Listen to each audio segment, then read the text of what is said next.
beautiful people. Welcome to HerJourney2Self Podcast. My name is Tamara, and I am your host. Happy Friday, or happy whatever day of the week you are listening or watching. Yes, I said watching, because if you did not know, we are on YouTube. So head on over to HerJourney2Self, and for a limited time, I will also be airing the episodes on my personal page, Tamara J. Morris. So join the family over there as well. Let me tell you, I have been having a week. I've been having a year, really, just like the rest of the world. And I expected some challenges, some new experiences, some growing pains, becoming a first-time mother. But becoming a first-time mother in 2020 is a whole other experience, okay? Like, is it just me? I don't know. But I am grateful that I am here. I pray that you all are doing well, that you're safe and are full of joy. And how are you enjoying this beautiful fall day? It is like 80 degrees today here in upstate New York, which is crazy. I think we might go out. We ain't going nowhere but to the front porch. But Selah and I, my beautiful 8-month, oh my gosh, I can't believe she's 8 months already. We might just sit on the porch and enjoy some sunshine. So we'll see. But let's go ahead and get started. So today I would like to start with a question. And I really want you to think about this. So, who was your first love? Did you say yourself? Probably not. Now, outside of our parents, because I think that's just innate, and God, I think it should be ourselves. I think we're taught how to express love by offering it to other people. But what if we learned kindness by showing kindness to ourselves? What if we learned appreciation by showing appreciation to ourselves? Even when we think about identity and persona, identity can be defined as encompassing the memories, experiences, relationships, and values that creates one's sense of self. And of course, also the external characteristics that we have little to no control over, i.e. height, race, socioeconomic status. And then persona. That is the aspect of someone's character that is presented to or perceived by others. So both are relatively influenced by other people. Now, I'm pretty sure we've all heard the saying that you can't love someone else without first loving yourself. But until we actually do the work to discover what loving ourselves actually is, loving someone else seems much more doable.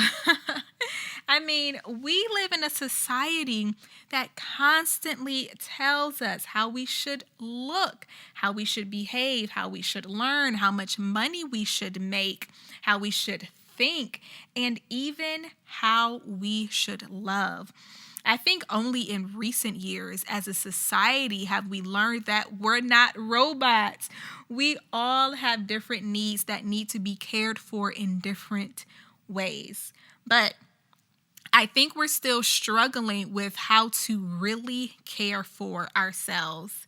And looking back, I think it's crazy that I learned what romance was before I truly understood what self-love is. Before you fall in love with your dream career or your dream spouse, fall in love with yourself. Fall in love with yourself. And I don't think I did that. As a matter of fact, I know I did not do that. So many of us put our value in things and people outside of ourselves. And I tell you, this revelation really just came to me about a month ago, and I've been telling myself this for so long, but it just never really landed. I just never felt it. But I finally had this epiphany, and I don't know what motivated it. It just happened. And if you've listened to the first few episodes already, you know that I've struggled with body image issues for years.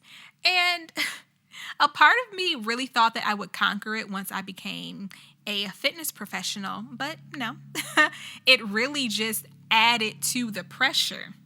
But today I can truthfully and wholeheartedly tell you that you have to love yourself first. If you are trying to transform your life by way of health and fitness, you must get this. And I know. It is so hard because all you can think is how much you don't like the way that you look. But I can guarantee that you're also thinking how much you don't like the way that you eat or the way that you speak to yourself or about yourself when you're stressed or when you have a setback. So let's shift our perspective here. You cannot like the way you look and still love yourself. It's that love that you have for yourself that pushes you to make positive changes. There are things that I literally do not eat anymore because I wholeheartedly believe that they are harmful to my body, not that they're going to make me fat. However, there are other things that I do still eat that I know if I eat too much of them will cause me to gain weight, but sometimes I do eat too much of them because I wholeheartedly believe, whether I want to admit it to myself or not, which I guess I'm admitting it to myself right now, because I believe will relieve my stress or anxiety. Now, remember we spoke about habits last week. If you haven't listened to that episode, please go back and listen to it. It was so good. What we feed breeds. If we constantly feed into the hate we have for ourselves, we will continue to practice negative actions that cause us to feel that way about ourselves in the first place. What if instead we tell ourselves, I'm not going to eat all the cookie dough because I love myself and I don't want to damage my health or stall my goals. I love myself too much to engage in gossip because I know that it is going to damper my spirit. Shift your perspective. So I'm pretty sure that we've all heard about the 5 love languages.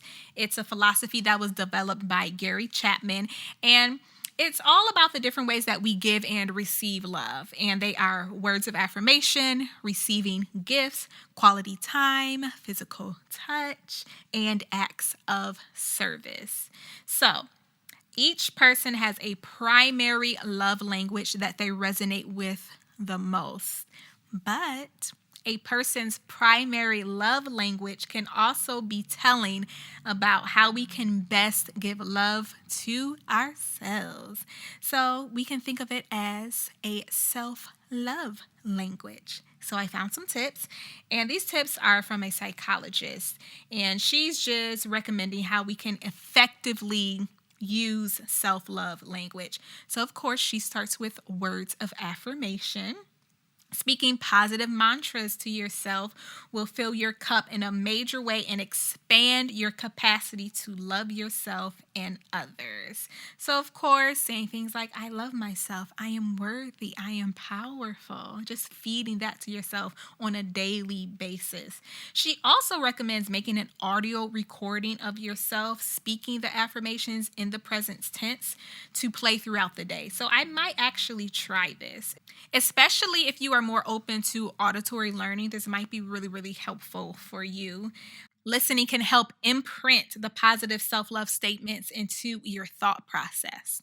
Next, she says quality time. And I am definitely somebody who loves to spend time with myself. I know that part of it comes from childhood where I was experiencing just a lot of sadness and I was withdrawn. So I would just go in my room and spend time by myself. So that's the negative side. But the positive side, I love to spend time with myself because that really gives me time to just really rejuvenate and to focus on myself. So she says that you should block out time 30 minutes to an hour per day, whether that's being outside in nature or binging your latest Netflix show. Now, I would say, unless that is a trigger for you, all right, because we spoke about that last week too, bad habits, all right? She says, in this way, you can cultivate a positive relationship with alone time and provide a loving space of solitude for growth and acceptance. And then her final tip, give yourself gifts. It is a big symbol for people with a gift giving and receiving love language. So treat yourself. She suggests writing out a list of all the gifts, big and small, you'll get for yourself over the next few weeks, months, or even years. That is really intense. By planning to give yourself a gift, you are exemplifying your belief in your worth and your value.